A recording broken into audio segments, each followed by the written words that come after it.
So, hello everyone, good afternoon. So, naatayo ka na problem diri about sa dehumidifying. So, atong problem number 1 is air at 35 degrees Celsius in dry bottle and 60% of relative humidity enters cooling and builds at 80 degrees Celsius dry bulb and 45% relative humidity. The air mass flow rate is 2 kg per second. And the question is calculate the cooling coil load. So dati given rin ang T1 ato is equals to 35 degrees. Tapos na siya relative humidity nga 60%. Then natin dito 80 degrees Celsius plus yung relative humidity is 45 degrees.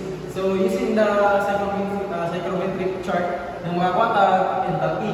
So enthalpy 1 is 85 kilojoules over kilogram, and then sa enthalpy 2 is equal to 45 kilojoules per kilogram.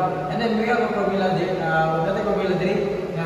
Q is equals to mass flow rate times the difference of enthalpy. So ito is substitute ang